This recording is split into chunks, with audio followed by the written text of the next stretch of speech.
Hello, ladies and gentlemen. Welcome to another episode of Simply Sketchy. With me today, I've brought with me a good friend of the channel, and personally too, Bleach Demon. Introduce yourself. I'm sorry, I'm a friend of people. I don't buy that at all. Well, technically, it's a mutual Stockholm syndrome, but it sounds better on tax paper when I file it as friend. Oh yeah, I'm just let me out of the dungeon from time to time, that sort of thing. Yes, exactly. I can be nice at times, but all that. Well, Wait, am I allowed to say? you might want to edit that out, Bezic. God damn it. Indentured servitude. Yes, it's all indentured servitude. There you go. Should Oof. be, or just Skype the whole that part. Anyway, today's subject is like the previous one, as we're going into Native American myths and legends. I'm just going to object to calling it Native American because it's always like, this is a very specific tribe, the Cherokee. Okay. And people are always, oh, let's call them Native American. And they're different cultures. They're very different cultures. It would be like saying European when you're talking to a Greek and comparing, trying to compare them to a Hungarian. It just doesn't work. Okay. We are now going for a Cherokee legend creature or a cryptid. Correct. Excellent. Finally, I'm actually learning to mention these. So, today is a bit of a special one, and it had a weird name, the Wampus Cat, right? That's correct. Yeah, it's the Wampus Cat, sometimes called the Golly Wampus in certain parts of the Cherokee Nation. That's usually the Oklahoma branch. And yeah, it's let's see. There's a couple other names. So yeah, Wampus Cat, Golly Wampus, Whistling Wampus, and those are the ones that I'm familiar with. Interesting. So yeah, as established, it's a bit of Cherokee lore, and just a kind of an overview of it before we get into the legend. It is supposed to be kind of a were catamount or were mountain lion. So it's kind of a hybridized caricature, usually depicted on standing on two legs, that is somewhere between a mountain lion and a bobcat. Yes. As far as appearance. Just for Chad's benefit, this is not a furry, it's a were creature. Correct. Yeah. I think I would rather run into a furry in the woods than a Wampus Cat, but that's just me. Hey, it's easier to beat them up. I'm pretty sure that the Wampus Cat actually can't kill you if it so chooses. Well, that's the thing in the lore. It's kind of vague if it does. It's kind of in the realm of like a Bigfoot type creature. Ah. It's a very, very kind of mystical. There's a heavy bit of implication that it can, but it doesn't often kill. Okay. Well, that's beneficial. It only does it like once every month, I suppose. Actually, it's permanent. It's a permanent fixture for this, the Wampus Cat. Oh. So, shall we get into the legend? Or one variation of the legend that I'm very familiar with? Yeah. So, this is one of the older bits of Cherokee lore. And this is a Appalachian legend, but it also followed them out to Oklahoma and Missouri and places like that when they got displaced. So, the origin of the story is in, I believe it's North Carolina is where one of the origins. I mean, it's again just the Appalachians down in the southern part in the Cherokee area, and there was a evil spirit that was haunting and tormenting this one village. And it would go and drive people mad and drag them off and basically making everything unlivable. So the chief, insert whatever name suits the particular telling, decides to get his strongest and bravest braves to go and drive the demon out. So kind of a very parallel to a lot of, the dragon is destroying things, kind of Western tale. So one brave, and he's usually referred to Standing Bear, so there's a throwback to the other tales that we've told. And he's in love. Sometimes she's portrayed as like the chief's daughter or the head medicine man's daughter. Very beautiful woman. Well, he volunteers to go and slay this demon. And as he's making preparations, she wants to go with him, but she's forbidden to. So she decides that she's going to go and follow the hunting party, specifically her lover or husband. It's never clear in most of these stories.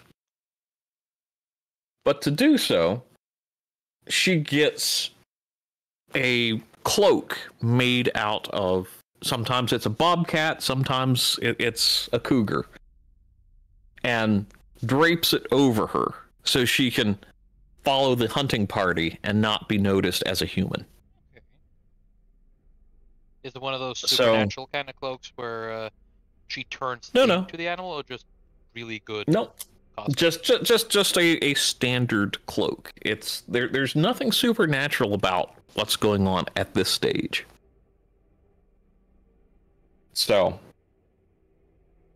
they go on this very long hunt for the demon. And over time, I can't remember what her name. Sometimes I think I've seen her called Running Deer, but it's immaterial. So the woman is chasing after the hunting party for weeks on end. So she's getting you a little worn out, a little tired, but she's still determined to stay with her man. Okay, that's kind of cute.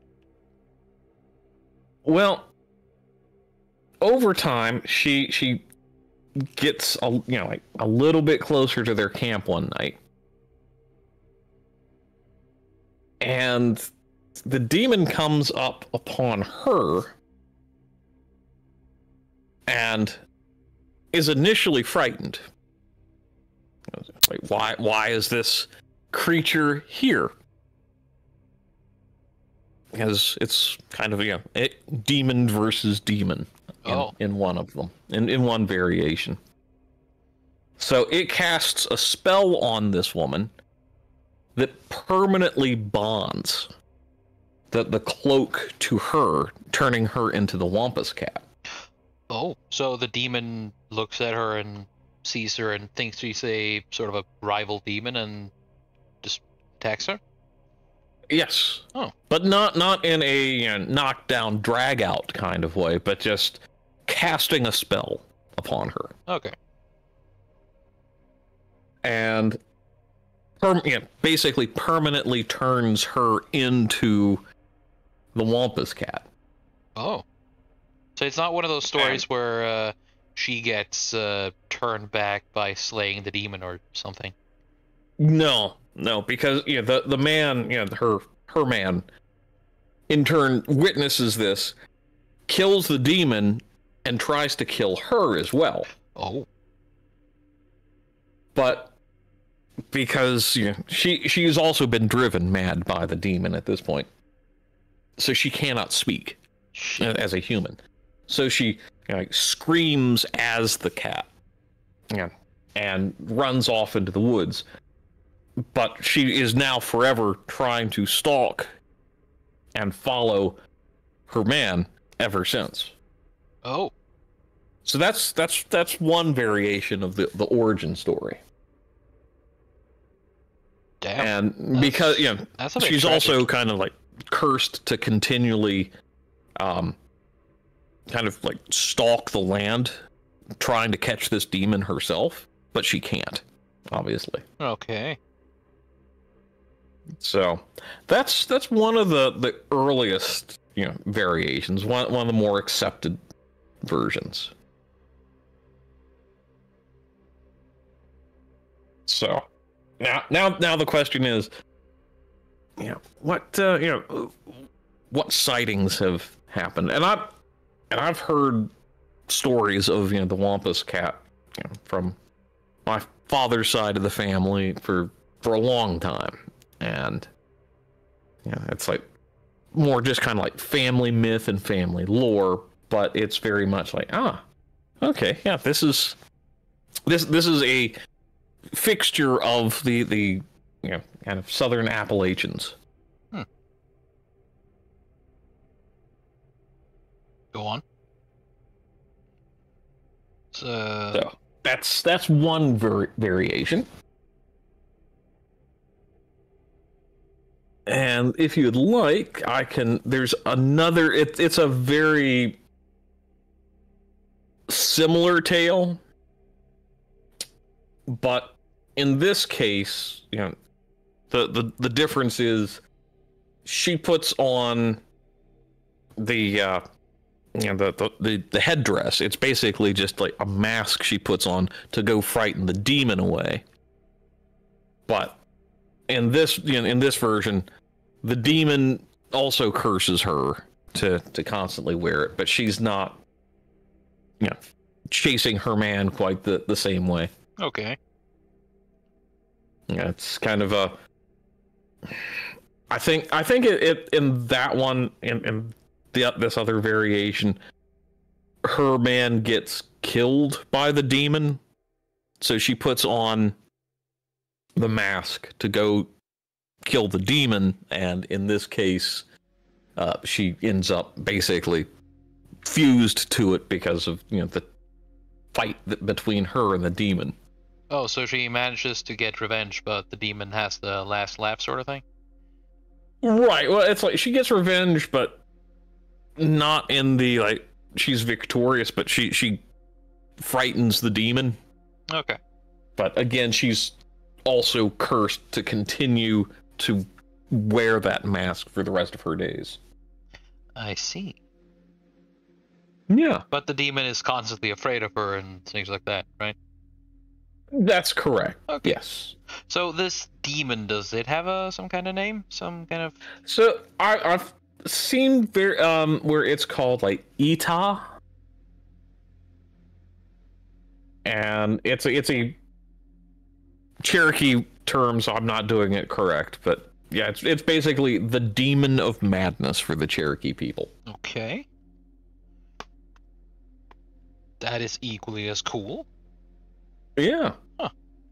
And so just kind of I mean, there's a lot of interesting variations on this. Those are the two I'm most familiar with, and they're just slight variations. Well, I like the revenge story a bit better.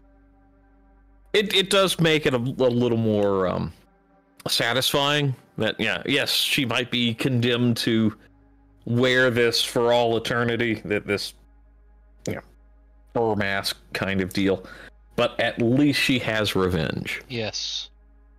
And pretty much just made herself into the nemesis of this demon, which is kind of fitting. Yeah. I like it. And well, it's interesting, because the demon's name is sometimes referred to as Ita. Okay. Or not Ita, Eva. Eva. And there is a old historic site. It's actually a primitive mound site from the Mississippian culture called Itawa, which is in I want to say like north central Georgia. And there's actually Cherokee lore between the Cherokee and I want to say it's the Tuscarora tribe fighting tremendous battles in some of the mountains. So is there a connection between these two terms? And so maybe Itawa and was it Iwa? Yeah. There's some like linguistic connection there. I don't know, but it's a fascinating idea. Very much.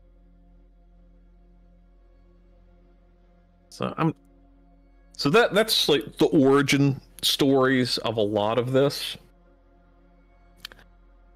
And I don't want to get into like all the the deep lore details of this because it's not my tale, but it's a fascinating one. And there's some other kind of interesting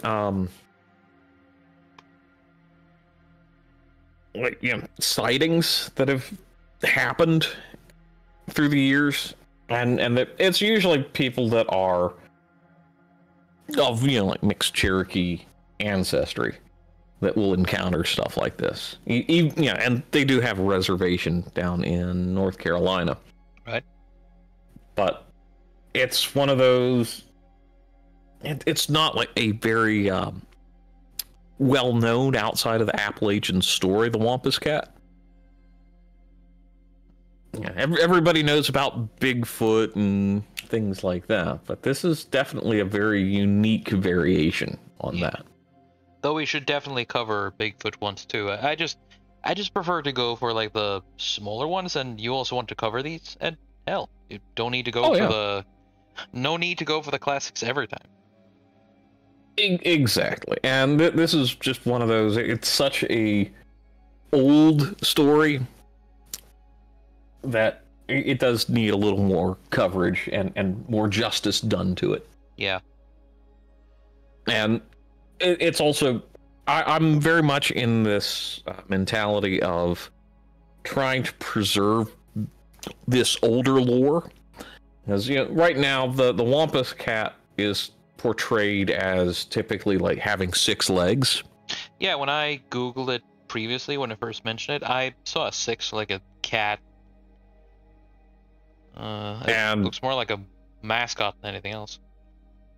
Yeah, and there's a lot to be said for adopting something like this as a mascot, but it's I don't know, it's annoying. This isn't the original story that you're used to. Especially when I was growing up, because it's like the Wampus Cat was not like this cute little 6-legged thing. It's like, no, it's kind of a tragic it's story. A hunter. Yeah, it's a tragic story. Yeah, and it's a protector of the forest kind of character. So while despite being mad, she is still a sort of a respectable being. Yeah, I'm trying to think of a good. There's a specific term, and it's eluding me at the moment. Naturally, of course. But it's like a protective spirit, like a dryad would be in Greek mythology. Right. It's a benevolent spirit. Ambivalent, I think, is more correct. Okay. It's something that you don't really want to go and screw around with, but at the same time, it's not necessarily going to rip you apart limb from limb. Unlike the massive fucking bear we talked about last time. Right, yeah. The one that chased the children into the stars. Yes. It's a nice palate cleanser going from sort of a massive titanic demon bear to a being that just is just leave it alone and it'll leave you alone. Pretty much, yeah. It's like you don't go into the Appalachians and screw with stuff. Otherwise, this, the Wampus Cat will push you away, kind of thing. Yeah. It is not a being to be trifled with, and it will bring a reckoning should you disrespect it and its lands, right? Correct. And there's actually an interesting similar story. Okay. To this, and it was never referred to as the Wampus Cat, but in a place called Bladenboro, North Carolina. So it's out towards the Carolina coast. Mm-hmm. There was, I want to say, in the 1920s, a big cat that was referred to as the Beast of Bladenboro. Okay.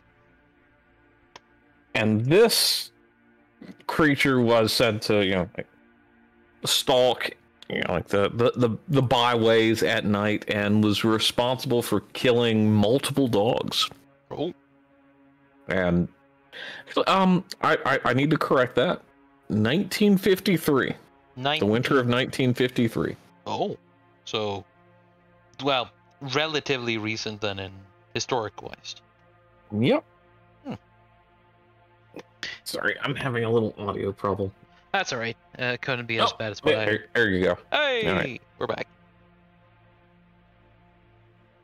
So yeah, it's just strange, like little parallels crop up from time to time. Yes, they called it something like a kind of like a mountain lion or very large bobcat, things like that. But yeah, it's like there's big cat stories throughout kind of like the South, the mid-Atlantic South. Yeah, if there's one thing so far with all these Cherokee and similar kind of tribal people myths, they're pretty good at making like these cursed people kind of lore. Like, I don't know from where the Wendigo or the Skinwalker myths came from, but aren't they like similarly cursed? The Skinwalker is that's Navajo lore, and that is a witch essentially. Okay. And they're not cursed. They want power, so they need to do evil acts to gain this power. Oh, power fueled by evil. Interesting. Yeah. I'm not going to say I'm an expert on it. I just know enough. Well, enough to do another episode. I guess we should cover the Skinwalkers later too. I'm actually going to pass on that. There's some very good reasons to. Oh. Yeah, it's well, one of the things with Skinwalkers is the more you talk about it, the more you catch their notice. Oh, never mind then. Yeah. Shit. Right. If somebody else wants to talk about it, by all means, it's just not going to be me. Understandable. And, but as far as like the Wendigo, I want to say that's more more Algonquin lore. So Algonquin? That's like, yeah, that's more of northeastern tribes. Oh, all right. Well, would you be okay doing an episode with that? Oh yeah. Hell yeah. All right, but we've got to do a proper Wendigo, not the modern interpretation. Oh, definitely. I'm all up for doing the originals here. Like, I found the Wampus Cat as a six-legged cougar, and here I am doing a were-lynx. Yes. So there's a massive difference, and I'm all for this. So, anything more you want to add to it? I still got a little bit left to do. Yeah. Well, there's actually kind of an interesting set of stories in kind of Southwest Virginia and East Tennessee. Go on. That have always bothered me in that they almost seem tied to the Wampus Cat stories. Okay. And Actually, that might actually be a better episode on its own. Really? Come to think of it. Oh yeah. So, is it it's a separate creature, but similar to the Wampus Cat? It has similar characteristics at times, but it's a very different story. I see. Huh. So back onto the Wampus Cat. It is one of these like characters in, kind of the lore of the Appalachians that it kind of ebbs and flows as far as people telling the stories of it. Mm-hmm. And it's like a lot of cryptids and mythological beasts. And it's interesting, stories like this. Like so my grandfather grew up knowing. Mm-hmm. But it kind of like his his father really was unfamiliar with the tale. So it's like almost like in some sort of cycle. And that's something where, okay, why are some of these legends and lore cyclical? And is that just because it is what comes to the mind of the average human, or is it like a cicada, where these things kind of disappear and then they come back, and just a very cyclical thing?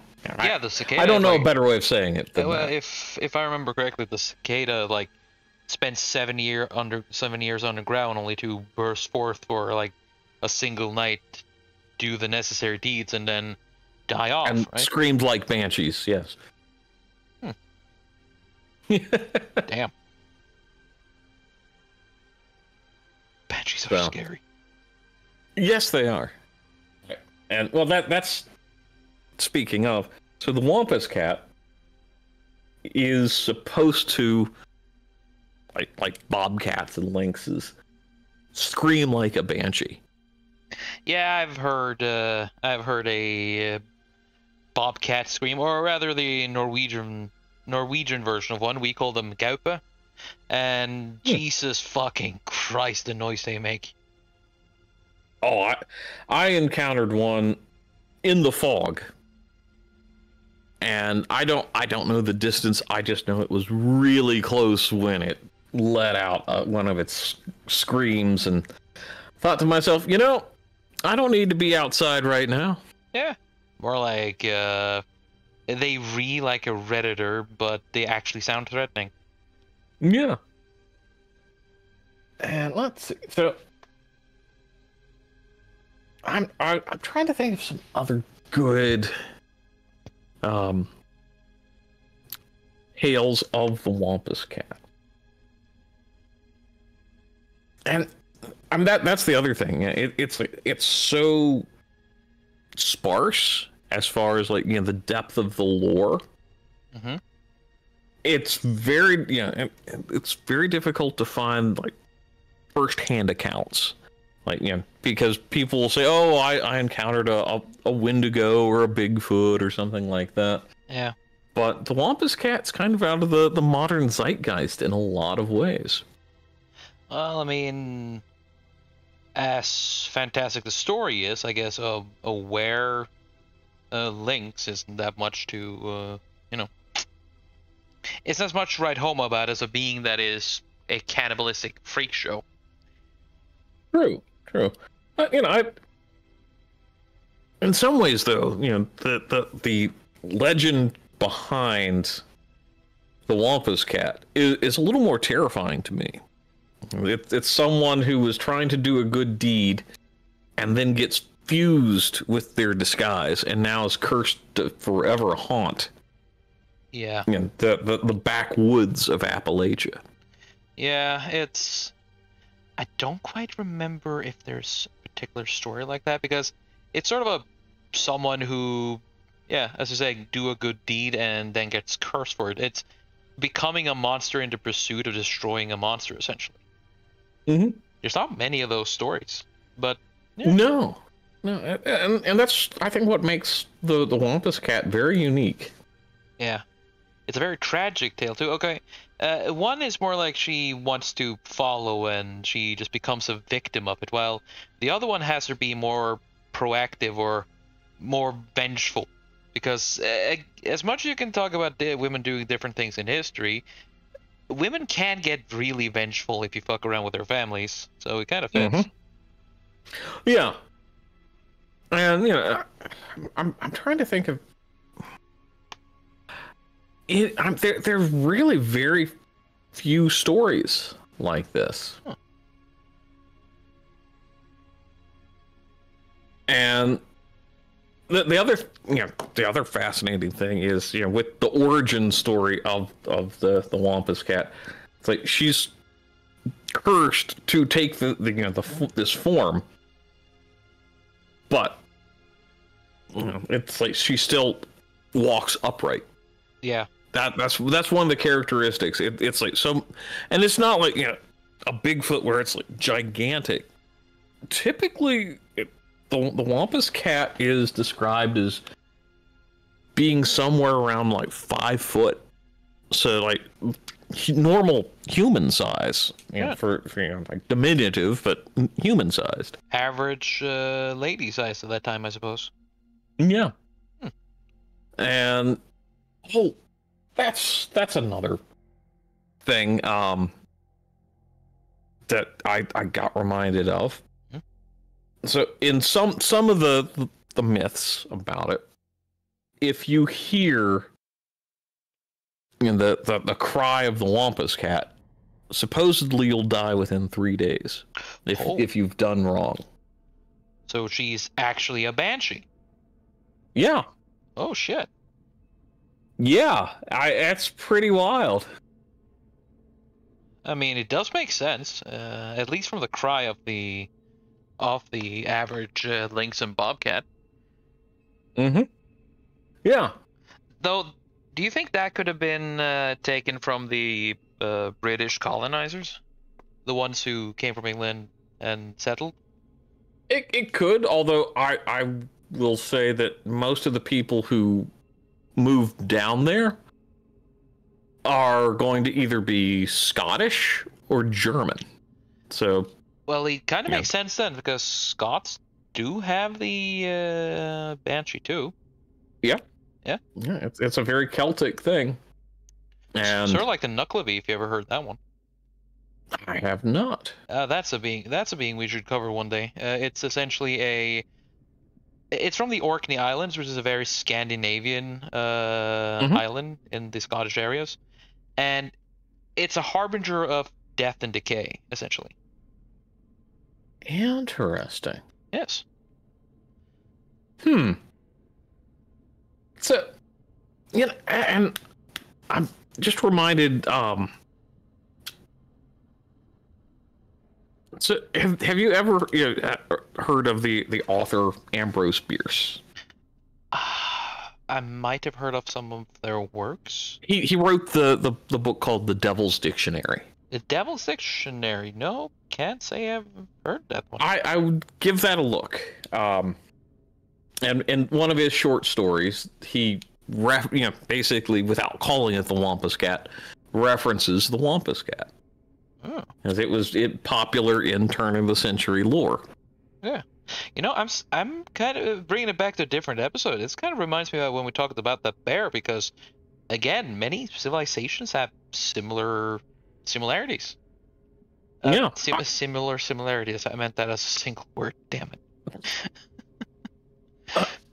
But I think there's some value in having a discussion on, like, parallels in different cultures with certain cryptids. Definitely. Yeah. Like the Banshee and the Wampus Cat have certain similarities. Yeah. Or, like it also being the role of a forest or guardian of sorts really helps. So it guards the forest itself and not the people in it, so to speak. Correct. Yeah, it's there to keep out evil spirits.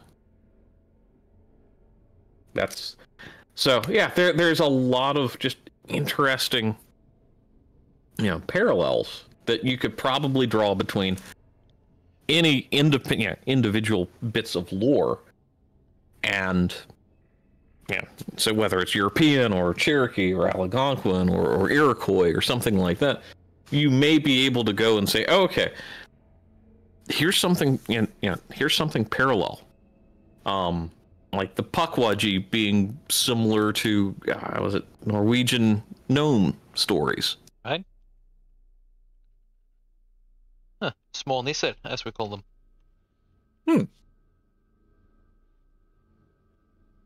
That's fascinating. Yeah. Swedes call them tomte, which is it's closer to it. We don't really we call them fjös nisse, which is essentially a barn gnome, I guess.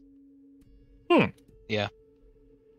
Wacky little creatures. Essentially a protection bracket. Treat it nice, it'll help you. Treat it bad, it'll basically just butcher all your livestock. Oh, well, then that's very different from the Pukwudgie. There is no common ground with humanity with the Pukwudgies. Oh, they're malicious? Yes. Oh. Huh. Yep. Again, there's so many different myths and creatures here which we can just go through. I think this is a fantastic series for you to really explore various lores. Yeah, and hell, I love myths and lore. Well, I'm biggest on Norse mythology, but that's pretty obvious why. And I used to be really big on Greek mythology too. And I've always loved mythology, like the Thunderbird, this massive fucking eagle or vulture kind of creature, right? Mm-hmm.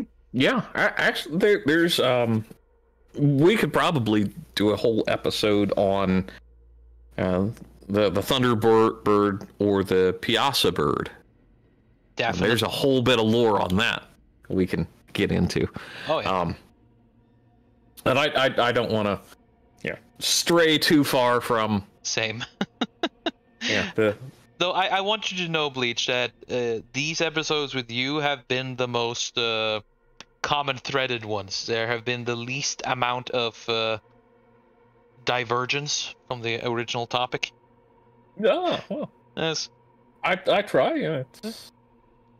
I think it's important when you go in, and especially with like mythological creatures, to try to tie them into other things that make sense, so you can have a broader discussion, or just stick to the topic. And the Wampus Cat, I think, is really one of the good ones to try to tie it into other discussions, because the lore itself is a fairly simple and straightforward story. Yeah, well, we have something to reference back to when we get to other things. So, is there a story that is sort of like as you said, a bridge between another story where it's kind of hinted at to be a Wampus Cat?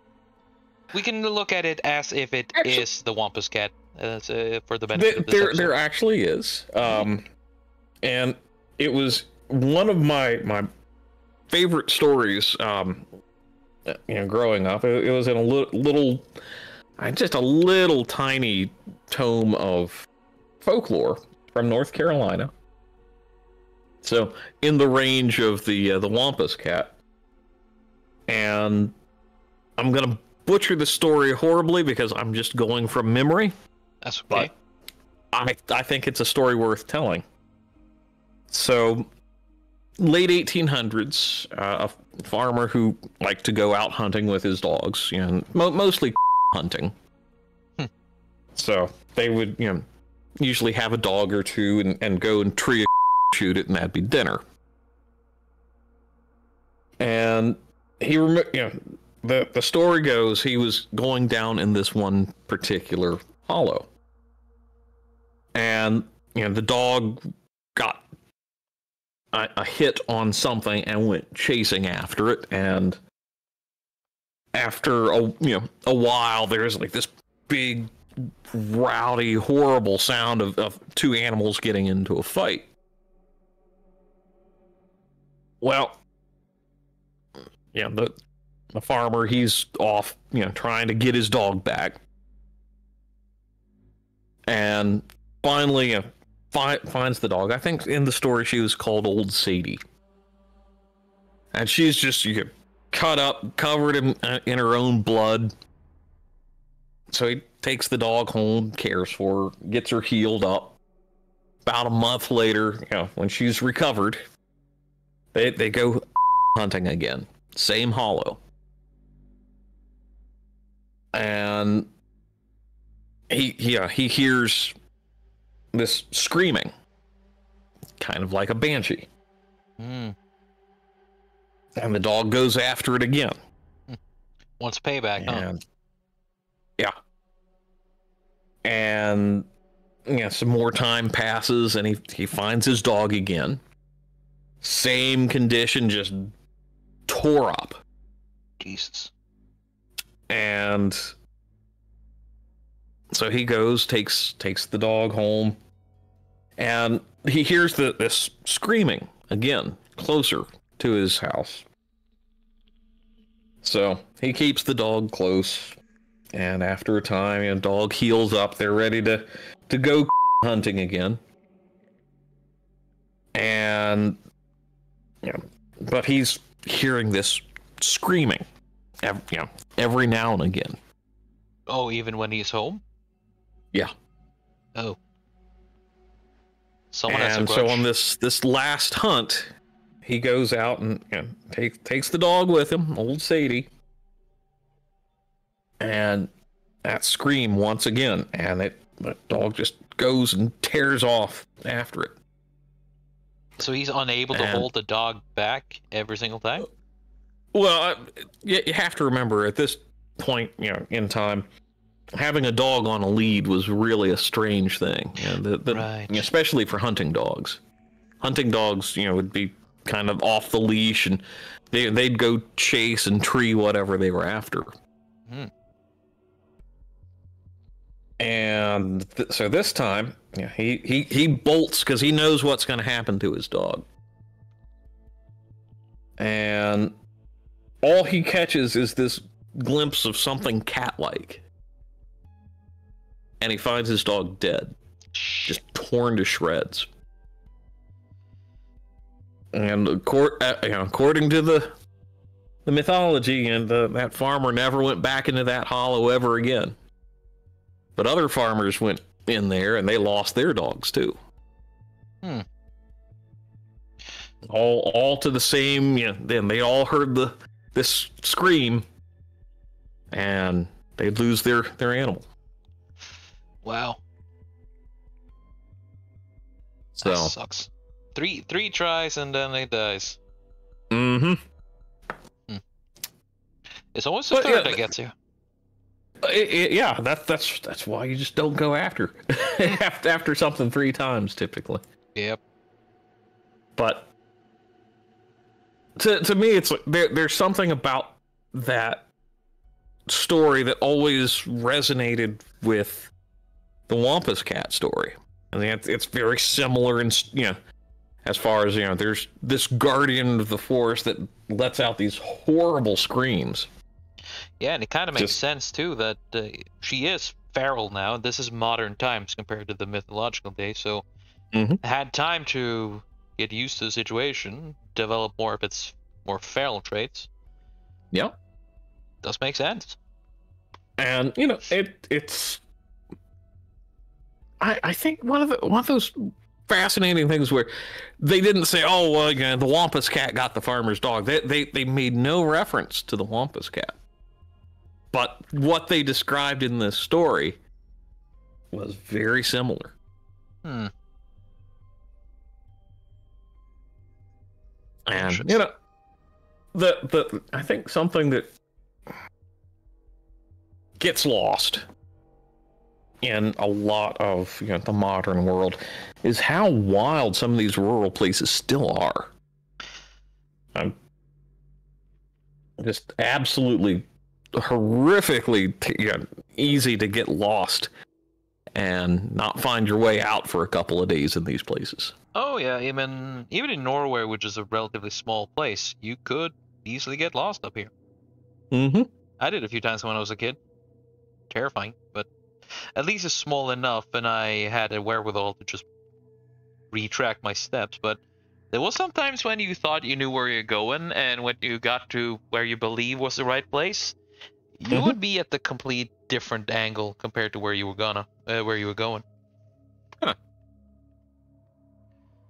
Had to run after a cousin of mine once because he refused to cross a cow enclosement for the neighbor's cows, and he was deathly scared of them.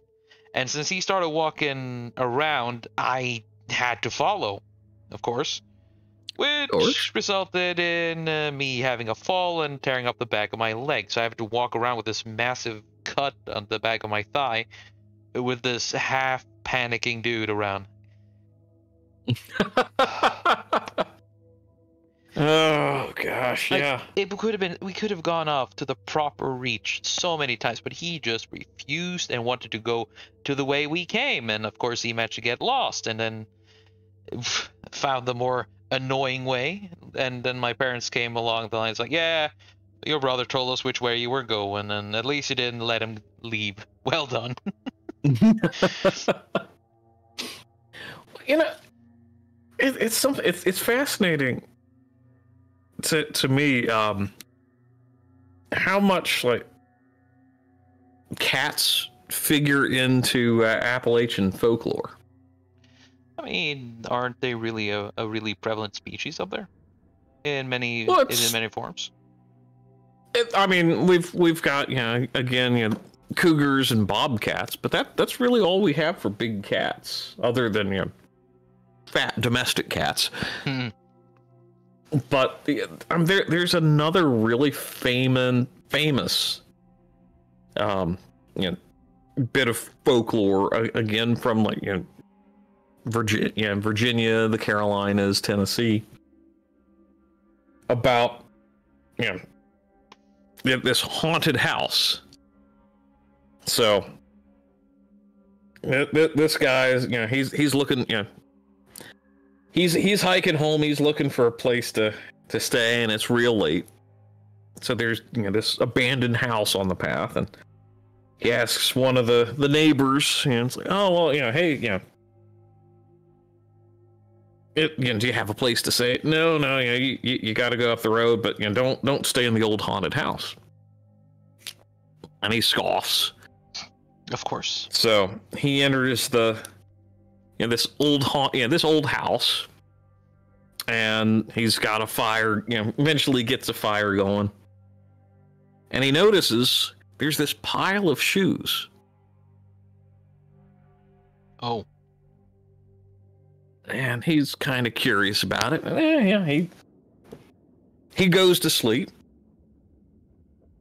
and he starts hearing this rattling and rustling up in the chimney. Oh boy. So he wakes up and throws a couple logs on the fire, thinking, maybe it's some wild animal up in there that's been smoked out. And then this cat's skull drops down the chimney onto the fire. And he thinks, well, that's strange. So he picks it up and sets it beside this pile of shoes. Goes back to sleep. A while later, he hears this voice. Kind of this meowing kind of voice. And he wakes up, and there's this gigantic black cat on this pile of shoes. Oh. And the cat just looks at him and says, oh, I see you're in my house. And this guy just jumps up, say, I'm not going to be here for much longer. So he doesn't put on his shoes. He just goes and runs out of the house. Oh. And he's just running and running and running. And he stops and he's looking around and okay, good. I'm safe now.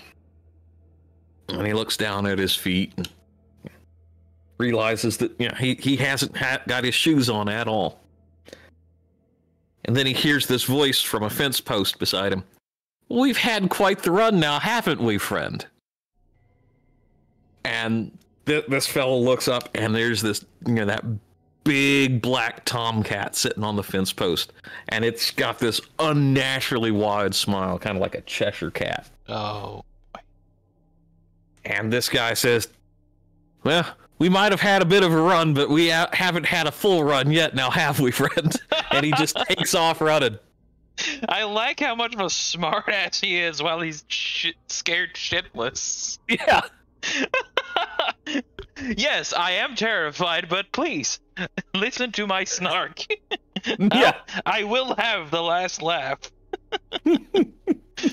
Okay, but yeah, that's a very famous story here in the Appalachians. Such a fucking good one. I know. Well, you get this set up. It's like, oh man, this thing's gonna kill him or what have you. It's like, no, it's just scaring the absolute shit out of the guy and is enjoying it. It's so cat-like too. Yeah, it's playing a game, and if you get away, fair game. The cat had fun regardless. Jesus. Exactly. I love, again, this is the kind of stuff I love. Like, it doesn't have to be like ancient mythology, demons and angels, or gods. Of course, they are epic too, but sometimes you want the bit more down-to-earth stories, Well, it's the little, like, myths where maybe somebody did go to a house and saw a pile of shoes that was, abandoned and wove a tale about that. You just never know. Yeah, well, maybe they did meet a giant black devil cat who was just so bored of their mind. It's like, hey, another trespasser. Exactly. Yeah, that's honestly that's the fun of mythology, and I think one thing that is getting lost in the modern world is our ability to tell stories. And it's a shame because we've got to have all the facts and figures and prove it to the nth degree. Well, tell me a story. Maybe there's a lesson in it, like don't go into an abandoned house and set up camp, or something like that. Yeah. Or knock before you enter. That too. Even if it looks abandoned, there might be someone there, and they might have a bit of a sense of humor on your account. On your, yeah, exactly. Taking it out on you. Yeah. It's like when I was, there's this thing I've heard around in the West Coast about squatters just hunkering down, thinking that it allows them to do whatever. And this one dude got so fed up with them that he just put a giant log across the door and just fucking drilled that shit in. Screwed it, just stuck. And you can see on the video there's like, beating her. Oh, you can't do this. You can't let us. You can't keep us here. To which the dude just says before the video, it's what you fucking wanted. Oh, yeah, that would make a fantastic tall tale right there. Yeah. Oh. Yeah. Tall tales are great ways to. Yeah, tall tales are excellent ways to, warn people about the darker wishes of the human condition, which is a fancy way of saying stop being an asshole. Exactly. Well, there's an interesting kind of subcategory of American tall tales. Okay. Which are referred to as fearsome critters. Okay. So that's like things like the Argo Pelter or the Axe Handle Hound, the Hodag. Axe Handle Hound. Yeah. Oh, you already have my attention. Go. So this is like how much is this? Like, ooh, cool. That's looking good, man. Thank you. What I like about this, it gives me the time and also the proper ability to just write to draw something according to what I'm hearing, and also work a little bit more on whole landscaping, backgrounds, without having to go like the whole way with details and shit like that. Mm-hmm. Relaxing, kind of. Yeah, it's definitely a sign that you have improved your ability to do some rather quick sketching. Yeah. We have been doing this for 57 minutes now, actually. Ooh, almost on the mark. Excellent. Yeah, shit. Again, I really appreciate that you and everyone else who joins me for this choose to do so. Thank you. It allows me to improve. It's a pleasure. Plus, I think it gets into some fun folklore. I wish I had longer stories to tell about the Wampus Cat, but it's always nice to have. I think it's a lot of fun, and it's a good way to archive some of these stories too. Yeah, and it kind of brings more value to these episodes because now this isn't just me drawing something; it is us discussing or talking about the lore, going a little bit deeper onto some things. I find it quite enjoyable. Good. I appreciate the fact that you wanted me on. So. Yeah, dude. You know how to tell a proper tale. That's what I'm saying. And also, you've had a lot of experiences that just is impressive on a basic level. Oh, I'm starting to run through my catalog pretty heavily because of visual things. Yeah. But then again, if this series was based upon things we've seen ourselves, it would be a very short one. Again, this started as a video game thing. Now we're going for like book things and other things. Like with Ardent, it wasn't really a focused thing. It was more like, oh, what would happen if we dealt with werewolves and we used like werewolves from a book series as only one section of it. That episode will probably be out already on my channel. I think it's in the at least it's in line before this one. I do believe. It all depends on Bezic. Bezic has the power of release here. The power of Marmite. Yes. Fear the Marmite. But respect the Marmite. The Marmite knows and controls all. The Marmite is the fucking what was it? Bezic is essentially the Wampus Cat of my editing.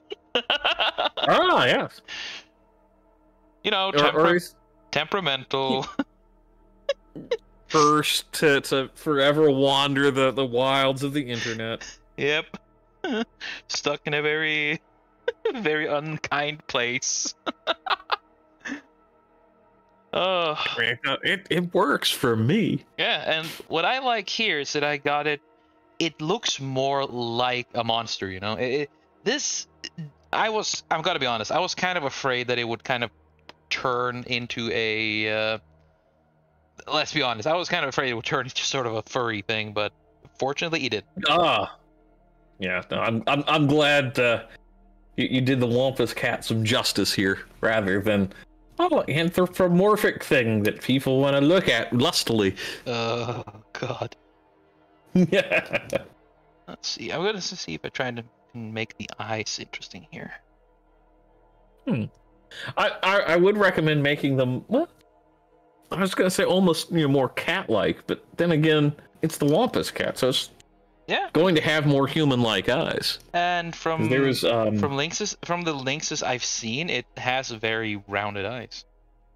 And it also makes it a bit more unsettling, especially if I give it sort of a light thing, because cats will look directly at you. Depending on light source from your side, it will reflect that light right at you. Well, don't remind me. In laser pointers. Yeah, no, I think that's a really really good interpretation. Thank you. Of the Wampus Cat, because so much of it is just basically people. Oh yeah, we're gonna make it a six-legged cat. That's not the Wampus Cat, dude. Yeah, This is more like the Wampus Cat. Yeah, Much more like the Wampus Cat. I decided to, as you see, I've made the whiskers sort of into braids. So it's the whiskers and braid is sort of like from the hair and a little bit of the human, you know. I saw it from the image you sent me of like the Cherokee women. So I tried to take some of the hairline from here and then merge with the whiskers down into these braids, and then give her tattered remains of clothes because, well, you're a kitty cat. You run around the forest and most likely kill things, so it ain't gonna it ain't gonna keep your clothes properly. But there's an echo of humanity here. Yeah, and that's, I think, one of the things that makes the Wampus Cat such a disturbing, fearsome critter is that there are remnants of human behavior in it. Yes. There really is a very feral humanity in it, and that is, in many ways, pretty damn scary. So, I think it's as close to finish as I want to try to get it. Like, do you see anything that could need a touch up here and there?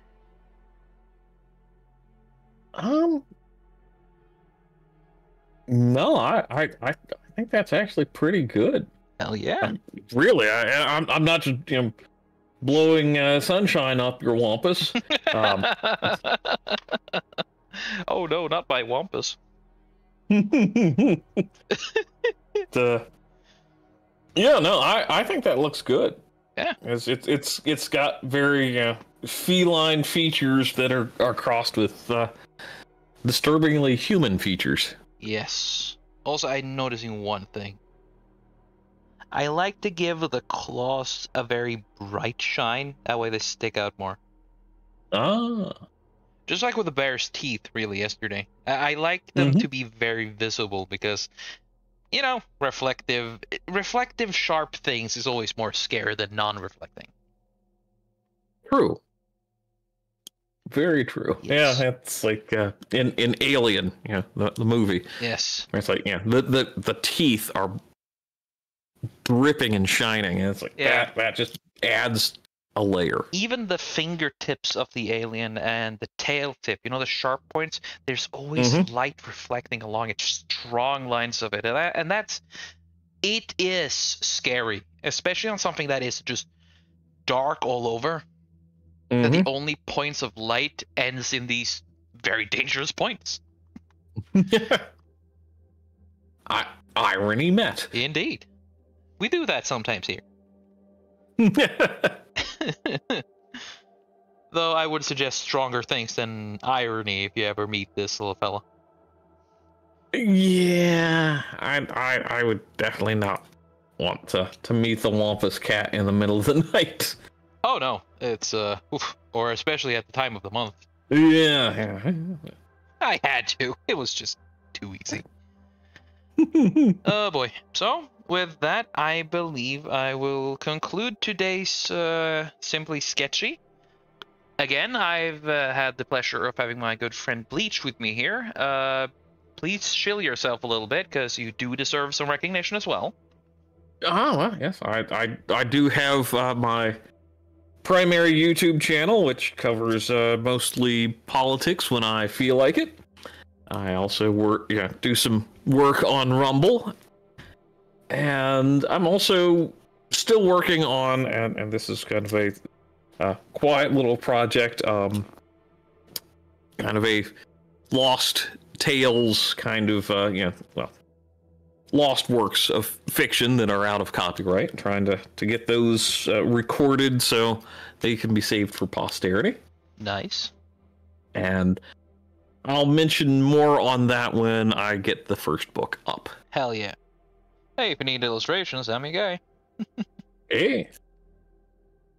I think we might be onto something. Yeah. With that, I want to thank everyone who has been watching this video, both at premiere and everyone who watches afterwards. Thank you very much.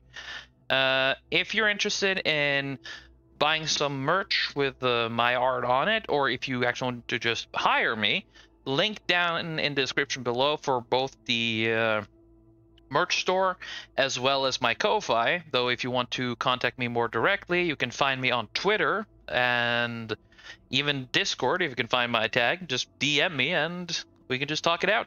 And with that, I will say thank you all once more. Thank you, Bleach. And My pleasure. glad to hear it. And goodbye, everyone.